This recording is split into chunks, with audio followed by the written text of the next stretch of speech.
Hi hello guys, welcome back to Aadya colourful. ನಾನು Suma. Friends, ಇವತ್ತಿನ ವಿಡಿಯೋದಲ್ಲಿ ತುಂಬಾ ಈಸಿಯಾಗಿ ಟೇಸ್ಟಿಯಾಗಿ ಒಂದು ಸ್ನ್ಯಾಕ್ಸ್ ರೆಸಿಪಿಯನ್ನು ಮಾಡ್ಕೊಳ್ಳೋದು ಹೇಗೆ ಅಂತ ತಿಳಿಸ್ಕೊಡ್ತಾ ಇದ್ದೀನಿ. ಗೋಧಿ ಹಿಟ್ಟಿನಿಂದ ಗರಿಗರಿಯಾದ ಸ್ನ್ಯಾಕ್ಸ್ನ ತಯಾರಿಸಿ ಮಕ್ಕಳಿಗೆ ಕೊಟ್ಟರೆ ಒಂದು ಬಿಡದೆ ತಿಂದು ಮುಗಿಸ್ತಾರೆ ಅಂತ ಹೇಳ್ಬೋದು. ಅಷ್ಟು ಟೇಸ್ಟಿಯಾಗಿರುವಂಥ ಒಂದು ಗೋಧಿ ಹಿಟ್ಟಿನ ಒಂದು ಸ್ನ್ಯಾಕ್ಸ್ ರೆಸಿಪಿ ಖಂಡಿತವಾಗ್ಲೂ ಒಂದ್ಸಲ ತಯಾರಿಸಿದ್ರೆ ನೀವು ಮತ್ತೆ ಮತ್ತೆ ಇದನ್ನು ಮಾಡ್ಕೊಂಡು ತಿಂತೀರಾ. ಅಷ್ಟು ಟೇಸ್ಟಿಯಾಗಿರುತ್ತೆ ಮತ್ತು ತುಂಬಾ ಈಸಿಯಾಗಿ ಮಾಡ್ಕೊಳ್ಳೋ ಅಂಥದ್ದು. ಈಗ ಒಂದು ಮಿಕ್ಸಿಂಗ್ ಬೌಲ್ ತೊಗೊಂಡಿದ್ದೀನಿ. ಈ ಮಿಕ್ಸಿಂಗ್ ಬೌಲಿಗೆ ನಾನು 1 ಕಪ್ ಆಗುವಷ್ಟು ಗೋಧಿ ಹಿಟ್ಟನ್ನು ಹಾಕ್ಕೊಳ್ತಾ ಇದ್ದೀನಿ. ಗೋಧಿ ಹಿಟ್ಟಲ್ಲೂ ಬೇಕಿದ್ರೂ ಈ ಒಂದು ಸ್ನ್ಯಾಕ್ಸನ್ನು ತಯಾರಿಸ್ಬೋದು, ಅಥವಾ ನೀವು ಮೈದಾ ಹಿಟ್ಟು ಉಪಯೋಗಿಸ್ತೀವಿ ಅಂದರೆ ಖಂಡಿತವಾಗ್ಲೂ ಮೈದಾ ಹಿಟ್ಟಲ್ಲೂ ಕೂಡ ನೀವು ಈ ಒಂದು ಸ್ನ್ಯಾಕ್ಸನ್ನು ಮಾಡ್ಕೋಬೋದು ಫ್ರೆಂಡ್ಸ್. ಓಕೆ, ನಾನೀಗ ಇಲ್ಲಿ 1 ಕಪ್ ಆಗುವಷ್ಟು ಗೋಧಿ ಹಿಟ್ಟನ್ನು ಹಾಕ್ಕೊಳ್ತಾ ಇದ್ದೀನಿ. ನಾನಿಲ್ಲಿ ರುಚಿಗೆ ತಕ್ಕಷ್ಟು ಉಪ್ಪನ್ನು ಕೂಡ ಸೇರಿಸ್ಕೊಳ್ತಾ ಇದ್ದೀನಿ. ನಿಮಗೆ ಎಷ್ಟು ಬೇಕು ನೋಡಿಕೊಂಡು ನೀವು ತಯಾರಿಸ್ಕೊಳ್ಬೋದು. ಒಂದ್ಸಲ ನೀವು ಫಸ್ಟಿಗೆ ತಯಾರಿಸೋದಾದರೆ ಸ್ವಲ್ಪನೇ ಒಂದು ಕ್ವಾಂಟಿಟಿಯಲ್ಲಿ ತಯಾರಿಸ್ಕೊಳ್ಳಿ. ಇಷ್ಟ ಆದರೆ ನೀವು ಖಂಡಿತ ಮತ್ತೆ ಬೇರೆ ಮಾಡ್ಕೋಬೋದು, ಯಾಕೆಂದರೆ ಅಷ್ಟು ಚೆನ್ನಾಗೂ ಇರುತ್ತೆ. ಇದು ತುಂಬಾ ಕ್ರಿಸ್ಪಿಯಾಗಿ ಆಗುವಂಥ ರುಚಿಯಾಗಿರುವಂಥ ಒಂದು ಸ್ನ್ಯಾಕ್ಸು. ನಂತರ ನೋಡಿ, ನಾನು ಇದಕ್ಕೆ 1 ಸ್ಪೂನು ಅಥವಾ 2 ಸ್ಪೂನ್ ಆಗುವಷ್ಟು ತುಪ್ಪವನ್ನು ಹಾಕ್ಕೊಳ್ತಾ ಇದ್ದೀನಿ. ತುಪ್ಪ ಏನು ಬಿಸಿ ಮಾಡಿಲ್ಲ, ಹಾಗೆ ಹಾಕ್ಕೊಂಡಿದ್ದೀನಿ. ಸ್ವಲ್ಪ ಮೆಲ್ಟ್ ಆಗಿದೆ, ಅದನ್ನೇ ಹಾಕ್ಕೊಂಡು ನಂತರ ನಾವು ಒಂದ್ಸಲ ಮಿಕ್ಸ್ ಮಾಡ್ಕೊಳ್ಳೋಣ ನೀಟಾಗಿ. ಬೇಕು ಅಂದರೆ ನೀವು ಅಡುಗೆ ಎಣ್ಣೆ ಕೂಡ ಹಾಕ್ಕೊಳ್ಬೋದು, ಅಥವಾ ಬೆಣ್ಣೆ ಇದ್ದರೆ ಬೆಣ್ಣೆ ಕೂಡ ಉಪಯೋಗಿಸ್ಬೋದು. ಇವಾಗ ಸ್ವಲ್ಪ ಸ್ವಲ್ಪ ನೀರನ್ನು ಹಾಕ್ಕೊಳ್ತಾ ನಾನು ಹಿಟ್ಟನ್ನು ಕಲಿಸ್ಕೊಳ್ತೀನಿ. ಈಗ ನಮಗೆ ಹಿಟ್ಟು ಸ್ವಲ್ಪ ಟೈಟಾಗಿ ಇರಬೇಕು, ಇದು ನಮಗೆ ತೆಳ್ಳಗಾಗಬಾರ್ದು. ಚಪಾತಿ ಹಿಟ್ಟಿನ ಅದಕ್ಕಿಂತ ಸ್ವಲ್ಪ ಗಟ್ಟಿ ಇರಲಿ. ಈ ರೀತಿಯಾಗಿ ನಾವು ಹಿಟ್ಟನ್ನು ಕಲಿಸ್ಕೊಂಡಿದ್ದೀವಿ. ಈಗ ನೋಡ್ತಾ ಇದ್ದೀರಲ್ಲ, ಇಷ್ಟು ಟೈಟ್ ಇರಬೇಕು, ಜಾಸ್ತಿ ತೆಳ್ಳಗಿರಬಾರ್ದು ನಮಗೆ ಈ ಒಂದು ಸ್ನ್ಯಾಕ್ಸ್ ತಯಾರಿಸೋದಕ್ಕೆ. ಸುಮಾರು ಸ್ನ್ಯಾಕ್ಸ್ ರೆಸಿಪಿಯನ್ನು ನಾನು ನನ್ನ ಚಾನಲಲ್ಲಿ ಶೇರ್ ಮಾಡಿದ್ದೀನಿ. ನೀವು ಯಾರಾದರೂ ನೋಡಿಲ್ಲ ಅಂದರೆ ದಯವಿಟ್ಟು ಚಾನಲಲ್ಲಿ ಸ್ನ್ಯಾಕ್ಸ್ ರೆಸಿಪಿ ಅಂತ ಹೊಡೀರಿ. ಖಂಡಿತವಾಗ್ಲೂ ನಿಮಗೆ ಬೇಕಾದಷ್ಟು ಸ್ನ್ಯಾಕ್ಸ್ ರೆಸಿಪಿಗಳು ಬರುತ್ತೆ ಫ್ರೆಂಡ್ಸ್. ಓಕೆ, ಮತ್ತು ಯಾವುದಾದ್ರೂ ಹೊಸ ರೆಸಿಪಿಗಳು ಬೇಕು ಅಂದರೆ ದಯವಿಟ್ಟು ಕಾಮೆಂಟ್ ಸೆಕ್ಷನಲ್ಲಿ ತಿಳಿಸಿ. ಖಂಡಿತವಾಗ್ಲೂ ನಾನು ನಿಮ್ಗಿಷ್ಟ ಆಗುವಂಥ ರೆಸಿಪಿಗಳನ್ನು ಶೇರ್ ಮಾಡ್ತೀನಿ. ಈಗ ಹಿಟ್ಟನ್ನು ಕಲಸಿದ್ದಾಗಿದೆ. ಮತ್ತೆ 1 ಸ್ಪೂನ್ ತುಪ್ಪ ಹಾಕ್ಕೊಂಡಿದ್ದೀನಿ. ತುಪ್ಪ ಹಾಕಿದ ನಂತರ ಒಂದ್ಸಲ ಇದನ್ನು ಮೇಲೆ ನೋಡಿ ಈ ರೀತಿಯಾಗಿ ಪ್ರೆಸ್ ಮಾಡಿ ನಾವು ಒಂದು ತಟ್ಟೆಯನ್ನು ಮುಚ್ಚಿ ಇದನ್ನು ನಾವು ಒಂದು 5 ರಿಂದ 10 ನಿಮಿಷ ರೆಸ್ಟಿಗೆ ಇಟ್ಬಿಡೋಣ. ಮತ್ತು ಈಗ ಬೇರೆ ಕೆಲಸವನ್ನು ಮಾಡಿಕೊಳ್ಳೋಣ. ಓಕೆ, ಈಗ ಇದನ್ನು ಒಂದು ಸೈಡ್ ಇಟ್ಬಿಟ್ಟು ಒಂದು ಆಲೂಗೆಡ್ಡೆಯನ್ನು ತೊಗೊಂಡಿದ್ದೀನಿ. ಅದರ ಸಿಪ್ಪೆಯನ್ನೆಲ್ಲ ಕ್ಲೀನ್ ಮಾಡ್ಕೊಳ್ಳೋಣ. ಮೊದಲನೇದಾಗಿ ನೋಡಿ, ಹೀಗೆ ನಾವು ಮಕ್ಕಳಿಗೆ ಪಿಜ್ಜಾ, ಬರ್ಗರು, ನಾವು ಈ ಥರದ್ದೆಲ್ಲ ತಿನ್ನಿಸಿ ಅದನ್ನೇ ಕೇಳ್ತಾರೆ ಮಕ್ಕಳು. ಅದೇ ಥರ ನಾವು ಮನೆಯಲ್ಲಿ ಈ ಥರ ಹೆಲ್ದಿಯಾಗಿರುವಂಥ ಒಂದು ರುಚಿಯಾಗಿರುವಂತಹ ಒಂದು ರೆಸಿಪಿಗಳನ್ನು ಹೆಚ್ಚು ಮಸಾಲೆ ಹಾಕ್ದಲೇ ಮಾಡಿಕೊಟ್ರೆ ಖಂಡಿತವಾಗ್ಲೂ ಮಕ್ಕಳು ಕೂಡ ತುಂಬಾ ಇಷ್ಟಪಡ್ತಾರೆ. ಈಗ ನೋಡಿ, ಒಂದು ಆಲೂಗೆಡ್ಡೆ ಹಾಗೆ ಒಂದು ಕ್ಯಾರೆಟನ್ನು ತೊಗೊಂಡಿದ್ದೀನಿ. ಮೊದಲನೇದಾಗಿ ಒಂದು ಆಲೂಗೆಡ್ಡೆಯನ್ನು ನಾನು ಈ ರೀತಿಯಾಗಿ ತುರಿದು ತೊಗೊಳ್ತಾ ಇದ್ದೀನಿ. ಆಲೂಗೆಡ್ಡೆ ಅಂದರೆ ಇದು ಹಸಿ ಆಲೂಗೆಡ್ಡೆ, ಬೇಯಿಸಿರೋದಲ್ಲ. ಓಕೆ, ಸೊ ಈ ಆಲೂಗೆಡ್ಡೆಯನ್ನು ನಾನು ತುರಿದು ತೊಗೊಳ್ಳೋಣ. ಸಣ್ಣಕ್ಕೆ ತುರ್ಕೋಬೇಕು ಇದನ್ನು. ಅದಾದ ನಂತರ ಇದಕ್ಕೆ ನೀರು ಹಾಕಿ ಇದನ್ನು ನಾವು ವಾಶ್ ಮಾಡ್ಕೋಬೇಕಾಗುತ್ತೆ. ಆಲೂಗೆಡ್ಡೆಯನ್ನು ನೋಡಿ ಆಗಿದೆ. ಇವಾಗ ಇದಕ್ಕೆ ಸ್ವಲ್ಪ ನೀರು ಹಾಕ್ಕೊಂಡು 1 ಸಲ ಅಥವಾ 2 ಸಲ ನೀರು ಹಾಕಿ ತೊಳೆದು ನೀವು ಅದನ್ನು ಒಂದು ಬೌಲಿಗೆ ನೀರೆಲ್ಲ ಚೆನ್ನಾಗಿ ಕೈಯಲ್ಲಿ ಹಿಂಡಿ ನಾವು ಈ ಆಲೂಗೆಡ್ಡೆಯನ್ನು ಹಾಕ್ಕೊಳ್ಬೇಕಾಗುತ್ತೆ. ನೋಡಿ, ಈಗ ಹಿಂಡ್ಕೊಳ್ತೀನಿ ಕೈಯಲ್ಲಿ ನೀಟಾಗಿ. ಈ ರೀತಿಯಾಗಿ ಹಿಂಡಿ ಒಂದು ಬೌಲಿಗೆ ಹಾಕ್ಕೊಳ್ಳೋಣ. ಹೀಗೆ ಎಲ್ಲದನ್ನು ಕೂಡ. ನಂತರ ಕ್ಯಾರೆಟನ್ನು, ಒಂದು ಸಣ್ಣ ಕ್ಯಾರೆಟ್ ತೊಗೊಂಡಿದ್ದೆ, ಆ ಕ್ಯಾರೆಟನ್ನು ಕೂಡ ತುರಿದು ತೊಗೊಳ್ತಾ ಇದ್ದೀನಿ ನಾನಿಲ್ಲಿ. ಈ ರೀತಿಯಾಗಿ ನೋಡಿ ನೀಟಾಗಿ ತುರಿದು ಇದನ್ನು ನಾವು ಫಸ್ಟೇ ವಾಶ್ ಮಾಡಿದ್ದೀವಿ, ಅದರ ಸಿಪ್ಪೆ ಎಲ್ಲ ಕ್ಲೀನ್ ಮಾಡ್ಕೊಂಡಿದ್ದೀವಲ್ಲ, ಹಾಗಾಗಿ ಮತ್ತೆ ಕ್ಯಾರೆಟನ್ನು ತುರಿದು ಡೈರೆಕ್ಟಾಗಿ ಹಾಕ್ಕೊಳ್ಳೋಣ. ತೊಳೆಯೋದೇನು ಬೇಕಾಗೋದಿಲ್ಲ. ಕ್ಯಾರೆಟ್ ಎಲ್ಲ ಹಾಕ್ಕೊಂಡು ನಂತರ ಈಗ ಇದಕ್ಕೆ ಸ್ವಲ್ಪ ಕೊತ್ತಂಬರಿ ಸೊಪ್ಪನ್ನು ಹಾಕ್ಕೊಳ್ತಾ ಇದ್ದೀನಿ. ಒಂದು 2 ರಿಂದ 3 ಸ್ಪೂನ್ ಆಗೋಷ್ಟು ಕೊತ್ತಂಬರಿ ಸೊಪ್ಪು ಹಾಕ್ಕೊಳ್ತಾ ಇದ್ದೀನಿ.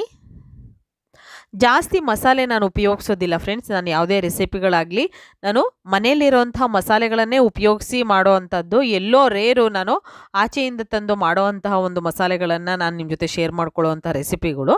ಈಗ ಮತ್ತೆ ಕರಿಬೇವು ಹಾಕ್ಕೊಂಡಿದ್ದೀನಿ. ಒಂದು 5ರಿಂದ 6 ಕರಿಬೇವು ಸಣ್ಣದಾಗಿ ಕಟ್ ಮಾಡಿ ನಾನು ಹಾಕ್ಕೊಂಡಿದ್ದೀನಿ. ಅದಾದ ನಂತರ ಶುಂಠಿ ಬೆಳ್ಳುಳ್ಳಿ ಪೇಸ್ಟು ಮತ್ತು ರುಚಿಗೆ ತಕ್ಕಷ್ಟು ಉಪ್ಪು ಇಷ್ಟನ್ನು ಕೂಡ ಹಾಕ್ಕೊಂಡಿದ್ದೀನಿ. ಇಷ್ಟು ಹಾಕಿದ ನಂತರ ನಾವು ಬೇಕು ಅಂದರೆ ನೀವು ಇಲ್ಲಿ ಹಸಿರು ಮೆಣಸಿನ್ಕಾಯಿನೂ ಸಣ್ಣದಾಗಿ ಕಟ್ ಮಾಡಿ ಹಾಕ್ಕೊಳ್ಬೋದು. ಹಾಗೆ ನಿಮಗೆ ಯಾವುದೆಲ್ಲ ಮಸಾಲೆಗಳು ಇಷ್ಟ ಆಗುತ್ತಲ್ಲ ನಿಮಗೆ, ಆ ಮಸಾಲೆಗಳನ್ನು ಕೂಡ ನೀವು ಆ್ಯಡ್ ಮಾಡ್ಕೊಬೋದು. ನಾನು ಸಿಂಪಲ್ಲಾಗಿ ಮಾಡ್ಕೊಳ್ಳುವಂತಹ ಒಂದು ಸ್ನ್ಯಾಕ್ಸನ್ನು ನಿಮ್ಮ ಜೊತೆ ಶೇರ್ ಮಾಡ್ಕೊಳ್ತಾ ಇದ್ದೀನಿ. ಈಗ ಚೆನ್ನಾಗಿ ಮಿಕ್ಸ್ ಮಾಡ್ಕೊಂಡಿದ್ದೀನಿ. ಮಿಕ್ಸ್ ಆಗಿದೆ ಎಲ್ಲದೂ ಕೂಡ. ಈಗ ಇದಕ್ಕೆ ಸ್ವಲ್ಪ ಚಾಟ್ ಮಸಾಲವನ್ನು ಹಾಕ್ಕೊಳ್ತಾ ಇದ್ದೀನಿ. ಒಂದು ಅರ್ಧ ಸ್ಪೂನ್ ಚಾಟ್ ಮಸಾಲ, ನಂತರ ಸ್ವಲ್ಪ ಗರಂ ಮಸಾಲ ಹಾಕ್ಕೊಳ್ತಾ ಇದ್ದೀನಿ. ಇಲ್ಲಿ ನೀವು ಚಾಟ್ ಮಸಾಲವನ್ನು ಸ್ಕಿಪ್ ಕೂಡ ಮಾಡ್ಬೋದು, ಹಾಕಲೇಬೇಕು ಅಂತ ಏನಿಲ್ಲ. ಒಂದು ಫ್ಲೇವರ್ಗೋಸ್ಕರ ನಾನು ಹಾಕ್ಕೊಳ್ತಾ ಇದ್ದೀನಿ. ನಂತರ ಅಚ್ಕಾರದ ಪುಡಿಯನ್ನು ಹಾಕ್ಕೊಳ್ಳೋಣ. ಮತ್ತು ಗರಂ ಮಸಾಲ ಮನೇಲಿ ಎಲ್ಲರ ಮನೇಲೂ ಕೂಡ ಇದ್ದೇ ಇರುತ್ತೆ. ಒಂದು ಚಿಟಿಕೆಯಷ್ಟು ಗರಂ ಮಸಾಲ ಹಾಕ್ಕೊಳ್ಳಿ, ಜಾಸ್ತಿ ಏನು ಬೇಕಾಗೋದಿಲ್ಲ. ಅಚ್ಕಾರದ ಪುಡಿ ಖಾರಕ್ಕೆ ಅನುಗುಣವಾಗಿ ನೀವು ಹಾಕ್ಕೊಳ್ಬೇಕಾಗುತ್ತೆ. ನಂತರ ಈಗ ಚೆನ್ನಾಗಿ ಮಿಕ್ಸ್ ಮಾಡ್ಕೊಂಡಿದ್ದೀನಿ. ಮಿಕ್ಸ್ ಮಾಡಿ ಒಂದು ಸೈಡ್ ತೆಗೆದಿಟ್ಕೊಳ್ಳೋಣ. ಅದಾದ ನಂತರ ಹಿಟ್ಟನ್ನು ನಾವು ನೋಡಿ ಎಷ್ಟು ಸಾಫ್ಟ್ ಆಗಿದೆ ಹಿಟ್ಟು. ಕಲಸಿ ಸುಮಾರು 10 ನಿಮಿಷ ಆಗಿದೆ ಫ್ರೆಂಡ್ಸ್. ಈಗ ನೋಡಿ 5ರಿಂದ 10 ನಿಮಿಷ ಆದರೆ ಸಾಕು, ಜಾಸ್ತಿ ಏನು ಟೈಮ್ ತೊಗೊಳ್ಳೋದಿಲ್ಲ ಹಿಟ್ಟು ನಮಗೆ. ಈಗ ಇದು ಹದ ಕರೆಕ್ಟಾಗಿದೆ. ಸೊ ಒಂದು ಸ್ವಲ್ಪ ಹಿಟ್ಟನ್ನು ತಗೊಳ್ಳೋಣ. ಈ ರೀತಿಯಾಗಿ ಹಿಟ್ಟನ್ನು ತಗೊಂಡು ಎಣ್ಣೆ ಸ್ವಲ್ಪ ಮಣೆಗೆ ಎಣ್ಣೆ ಹಚ್ಕೊಂಡಿದ್ದೀನಿ. ಎಣ್ಣೆ ಹಚ್ಚಿದ ನಂತರ ನಾವು ಈಗ ಚಪಾತಿ ಥರ ಲಟ್ಟಿಸ್ಕೋಬೇಕಾಗುತ್ತೆ. ಹಿಟ್ಟು ಸ್ವಲ್ಪ ಗಟ್ಟಿನೇ ಇದೆ, ಅದಕ್ಕೋಸ್ಕರನೇ ತೆಳ್ಳಗೆ ಮಾಡ್ಕೊಳ್ಳಿಲ್ಲ. ನಾವು ತೆಳ್ಳಗೆ ಮಾಡ್ಕೊಂಡ್ಬಿಟ್ರೆ ನಮಗೆ ಅಷ್ಟು ಪರ್ಫೆಕ್ಟಾಗಿ ಬರೋದಿಲ್ಲ ಈ ಒಂದು ಸ್ನ್ಯಾಕ್ಸಿಗೆ. ಅದಕ್ಕೋಸ್ಕರ ನೋಡಿ ಈ ರೀತಿಯಾಗಿ ನಾವು ಲಟ್ಟಿಸ್ಕೊಳ್ಳೋಣ. ಎಷ್ಟು ತೆಳ್ಳಗಾಗುತ್ತೋ ಅಷ್ಟು ತೆಳ್ಳಗೆ ಲಟ್ಟಿಸ್ಕೊಳ್ಳೋಣ, ಜಾಸ್ತಿ ದಪ್ಪ ಬೇಡ ನಮಗೆ. ಈಗ ಇದ್ರ ಮೇಲೆ ಸ್ವಲ್ಪ ತುಪ್ಪವನ್ನು ಹಾಕ್ಕೊಳ್ತಾ ಇದ್ದೀನಿ. ತುಪ್ಪ ಅಥವಾ ಬೆಣ್ಣೆ ಯಾವುದನ್ನು ಬೇಕಿದ್ರೂ ಹಾಕ್ಕೊಳ್ಬೋದು ಫ್ರೆಂಡ್ಸ್, ಇದೇ ಹಾಕಬೇಕು ಅಂತ ಏನಿಲ್ಲ. ನಂತರ ಈಗ ನಾವು ಮಿಕ್ಸ್ ಮಾಡಿರೋಂಥ ಮಸಾಲೆ ಇದೆಯಲ್ಲ, ಅದನ್ನು ಮೇಲೆ ಈ ರೀತಿಯಾಗಿ ಎಲ್ಲ ಕಡೆನೂ ಕೂಡ ನೀಟಾಗಿ ಸ್ಪ್ರೆಡ್ ಮಾಡೋಣ. ನೋಡಿ ಈ ರೀತಿಯಾಗಿ ಪೂರ್ತಿಯಾಗಿ ಸ್ಪ್ರೆಡ್ ಮಾಡ್ಕೊಂಡಿದ್ದೀನಿ. ಈ ರೀತಿ ಆದ ನಂತರ ನೀವು ಇದಕ್ಕೆ ಬೇಕು ಅಂದರೆ ಮತ್ತೆ ಸ್ವಲ್ಪ ಉಪ್ಪು ಖಾರ ಏನಾದರೂ ಬೇಕು ಅಂದರೆ ಹಾಕ್ಕೊಳ್ಳಿ. ನಾನಿವಾಗ ಈ ರೀತಿ ಹಾಕಿದ ನಂತರ ಈಗ ರೋಲ್ ಮಾಡ್ಕೊಳ್ತೀನಿ ಇದನ್ನು. ನೋಡಿ ಈ ರೀತಿಯಾಗಿ ನಾವು ನಿಧಾನವಾಗಿ ಸುರುಳಿ ಥರ ಸುತ್ಕೋಬೇಕಾಗತ್ತೆ. ಎಲ್ಲೂ ಕೂಡ ಅದು ಒಳಗೆ ಗಾಳಿ ತಗೋಬಾರ್ದು. ಆ ರೀತಿಯಾಗಿ ನಾವು ನೀಟಾಗಿ ಇದನ್ನು ಕವರ್ ಮಾಡ್ತಾ ನಾವು ರೋಲ್ ಮಾಡ್ಕೋಬೇಕು. ನೋಡ್ತಾ ಇದ್ದೀರಲ್ಲ ಈ ರೀತಿಯಾಗಿ. ಈಗ ಕರೆಕ್ಟಾಗಿ ಇದನ್ನು ಕ್ಲೋಸ್ ಮಾಡ್ಕೊಳ್ಳೋಣ. ಹೀಗೆ ಮಾಡಿದ ನಂತರ ಒಂದು ಸಲ ನೀವು ನೀಟಾಗಿ ಇದನ್ನು ಪ್ರೆಸ್ ಮಾಡಿ, ಯಾಕೆಂದರೆ ನಾವು ಅದನ್ನು ಮಡಚಿರೋ ಅಂಥದ್ದು ಮತ್ತೆ ಅದು ಓಪನ್ ಆಗಬಾರ್ದು. ಹಾಗೆ ನಾವು ಅದನ್ನು ಕ್ಲೋಸ್ ಮಾಡ್ಕೋಬೇಕು. ನೋಡಿ ಈ ರೀತಿಯಾಗಿ. ಬೇಕು ಅಂದರೆ ನೀವು ಸ್ವಲ್ಪ ನೀರನ್ನು ಹಚ್ಚಿ ಕೂಡ ಕ್ಲೋಸ್ ಮಾಡ್ಕೋಬೋದು. ನಂತರ ಇವಾಗ ನಾವು ಇಷ್ಟು ನೋಡಿ ಒಂದು ಒಂದೊಂದು ಇಂಚು 2 ಇಂಚು ಬಿಟ್ಟು ನಾವು ಕಟ್ ಮಾಡ್ಕೊಳ್ತಾ ಇದ್ದೀವಿ. ನೋಡ್ತಾ ಇದ್ದೀರಲ್ಲ ಈ ರೀತಿಯಾಗಿ ಕಟ್ ಮಾಡ್ಕೊಳ್ಳೋಣ. ನೀವು ಬೇಕು ಅಂದರೆ ತುಂಬ ಚಿಕ್ಕ ಪೀಸಾಗಿ ಕೂಡ ಕಟ್ ಮಾಡ್ಕೋಬೋದು. ನಾನು ಇಲ್ಲಿ ಸ್ವಲ್ಪ ದೊಡ್ಡದಾಗಿರಲಿ ಅಂತ ಈ ರೀತಿಯಾಗಿ ಕಟ್ ಮಾಡ್ಕೊಂಡಿದ್ದೀನಿ. ಈಗ ಇದು ಕರೆಕ್ಟಾಗಿ ನಮಗೆ ರೆಡಿಯಾಗಿದೆ. ನೀವು ಹೇಳ್ಬೋದು, ಮ್ಯಾಮ್ ಇದು ಈ ಥರ ಮಸಾಲೆ ಎಲ್ಲ ಆಚೆ ಬಂದಿದೆಯಲ್ಲ, ಇದನ್ನು ಎಣ್ಣೆಯಲ್ಲಿ ಫ್ರೈ ಮಾಡಿದ್ರೆ ಅದು ಓಪನ್ ಆಗಲ್ವಾ ಅಂತ. ಖಂಡಿತವಾಗ್ಲೂ ಆಗೋದಿಲ್ಲ. ನಾನು ಅದನ್ನು ತೋರಿಸ್ತೀನಿ ಕೂಡ.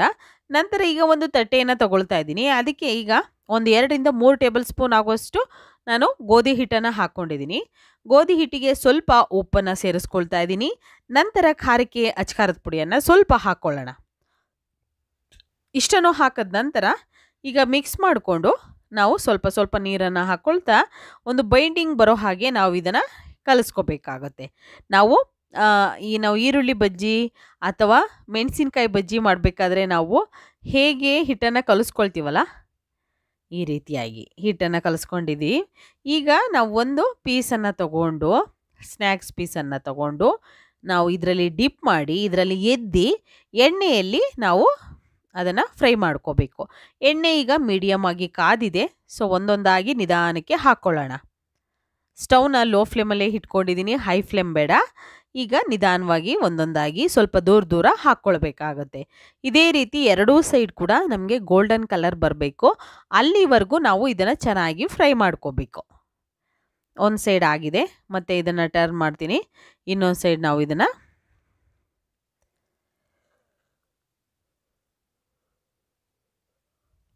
ನೋಡಿ ಈ ರೀತಿಯಾಗಿ ಆಗಿರೋದನ್ನು ಇನ್ನೊಂದು ಸೈಡ್ ಕೂಡ ಹಿಂಗೆ ಟರ್ನ್ ಮಾಡಿ, ಇನ್ನೊಂದು ಸೈಡು ನಾವು ಇದನ್ನು ಒಂದೆರಡು ಸೆಕೆಂಡ್ ಬಿಟ್ಟು ಮತ್ತೆ ಟರ್ನ್ ಮಾಡಿ ಇನ್ನೊಂದು ಸೈಡ್ ಬೇಯಿಸೋಣ. ಆವಾಗ ನಮಗೆ ಒಳಗಡೆನೂ ಕೂಡ ಕ್ರಿಸ್ಪಿಯಾಗಿ ಬರುತ್ತೆ, ಆಚೆ ಕೂಡ ಅಷ್ಟೇ ಗರಿ ಗರಿಯಾಗೂ ಕೂಡ ಇರುತ್ತೆ.